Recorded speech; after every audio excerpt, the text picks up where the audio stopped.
പ്രധാന പങ്ക് വഹിച്ചതാണ് എൻ്റെ വീട്ടുകാർ. എൻ്റെ വീട്ടിൽ നിന്ന് ഞാനത് തുടങ്ങാമെന്ന് പറഞ്ഞപ്പോൾ സത്യം പറയാലോ കുറേ ആൾക്കാർ ഇപ്പം അയൽവാസികളായിക്കോട്ടെ ഉപ്പാൻ്റെയും എല്ലാവരും ആയിക്കോട്ടെ, ഇത് ഇപ്പോൾ ഒരു ഫോട്ടോഗ്രാഫറിനെ സംബന്ധിച്ചിടത്തോളം അയാൾക്ക് എത്രത്തോളം വളരാൻ പറ്റും, അല്ലെങ്കിൽ എത്രത്തോളം ഇതിൽ നിന്ന് എന്തെങ്കിലും കിട്ടുമോ, ഇത്രയും എക്സ്പെൻസ് മുടക്കിയിട്ട് ക്യാമറ വാങ്ങിയിട്ട് വല്ല കാര്യമുണ്ടോ എന്നുള്ള ചോദ്യങ്ങൾ ഇഷ്ടം പോലെ വന്നിട്ടുണ്ട്. ഞാൻ ഫസ്റ്റ് ക്യാമറ വാങ്ങുന്നത് എങ്ങനെയാണെന്ന് വെച്ചാൽ എൻ്റെ ഉമ്മാൻ്റെ വള ഉണ്ട്, ഉമ്മാൻ്റെ വള പണയം വെച്ചിട്ടാണ് ഞാൻ ഫസ്റ്റ് ക്യാമറ വാങ്ങുന്നത്.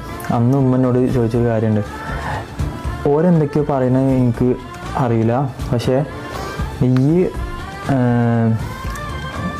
അനക്ക് ഇതിൽ ഒരു കോൺഫിഡൻസ് ഉണ്ടെങ്കിൽ ഞാൻ എൻ്റെ ഒപ്പം തന്നെ നിൽക്കുള്ളൂ, എൻ്റെ ഇഷ്ടത്തിന് മാത്രമേ നിൽക്കുള്ളൂ. ആ ഒരു വാക്ക് തന്നെയാണ് ഇന്ന് ഇതുവരെ എത്തിച്ചത്.